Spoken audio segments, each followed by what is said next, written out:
What's up? What it do, people?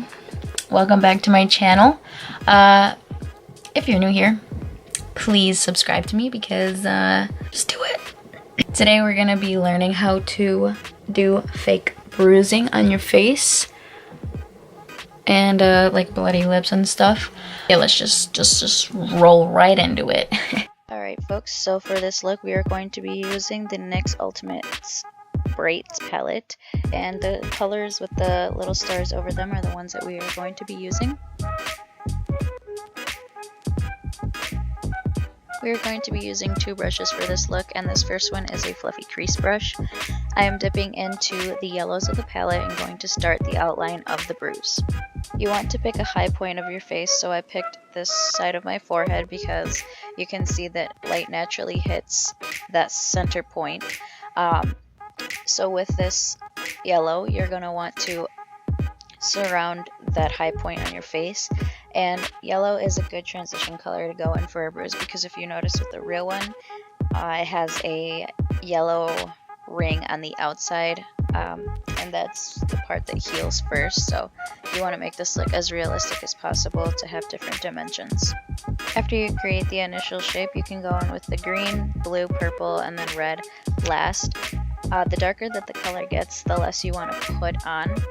And also you can see that I'm using a stippling motion, which means I'm pressing the brush tip into the skin, and I'm not doing a windshield wiper motion because I don't want the colors to blend seamlessly. You want them to be a little bit blotchy because that's how bruises look, and there's broken blood vessels under the skin and things like that, so you want to create that look.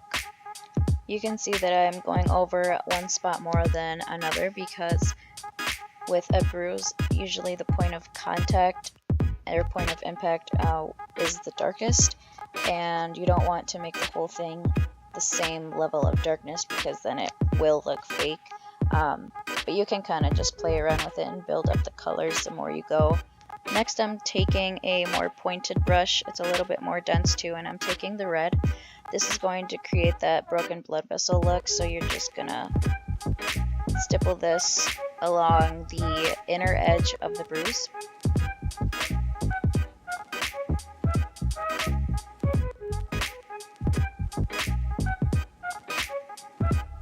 And you can see here I'm going back in with those first couple colors. This you can do on your own judgment. Sometimes the other colors overpower the first ones you put on, so it's never wrong to go back and add a little bit more. And like I said, this is a look where you can build up the intensity of the bruise. I did more soft bruises, but you can definitely make these a lot darker if you want.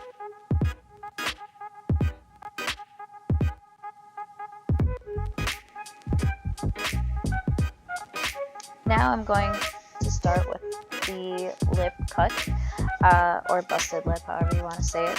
So first I'm taking the yellow shade, and the process with the color layering is the same with any bruises that you're going to create on your face. This one is just shaped a little bit differently because it's a point of impact on your lip. So you're going to want to take the colors and really layer it the heaviest where your lip meets your normal skin, and that's just because you have natural shadowing there already, so it's just going to intensify the bruise look.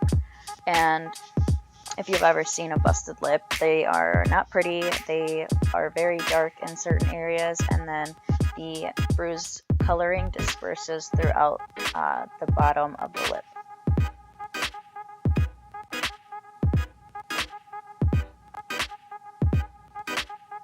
So next I'm going to be taking a red lip liner and drawing a line right across my bottom lip.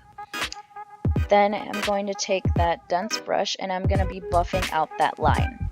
So you can do it however you like it to look. I just wanted it to look as buffed out so that you couldn't see directly where the cut was, but you know it's there at some point. And I'm sorry, I really was out of frame during this part and I didn't realize until I started editing, but you can see me buffing it out and then dragging it down past where my actual lip ends. And then I'm going to dip into the red and create that little broken blood vessel look scattered just around the impact. Also, you can take a little bit of fake blood and put it on the lip if you want to. That creates a more dramatic look. Alright, so on to the black eye. So again, the color layering process is the same, and you're going to want to pick the highest point of your cheekbone as the high point to create that swelling effect. And then you're going to go in the same way we did with the other ones and start off with the yellows, the greens, and then build in slowly with the blues, getting lighter and lighter each time with the amount of product you put on. And then what's special about the black eye is usually you can see from the corner of your eye, you already have a little bit of a blue or purple tint that leads into the rest of your cheek. And so you want to follow that line, which I'll do in a second, with the reds and blues and purples. And that's going to really create the effect that you have some serious damage to your eye area. So you're going to take that more narrow and dense brush, and you're just going to build up that corner. And this you still want to make sure that you're doing the stippling motion, but you're going to build up the color pretty intensely in there, and then disperse those colors throughout the bruise, just so it looks a little bit more natural.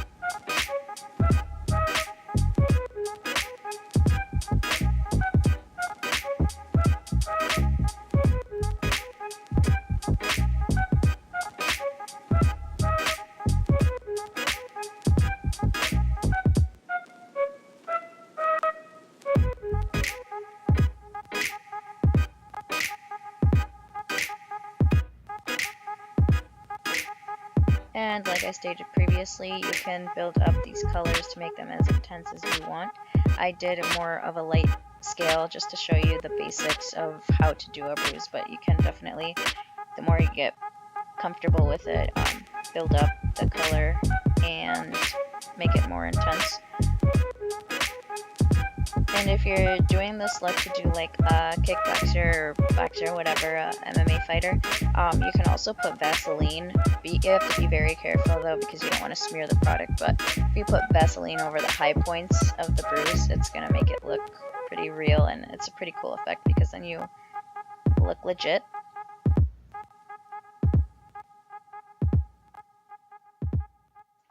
I wish the lighting was a little bit better in here and captured the darkness better, but these are the final products. I hope this tutorial is helpful, and if you do create this look, I definitely would love to see what you guys do with it.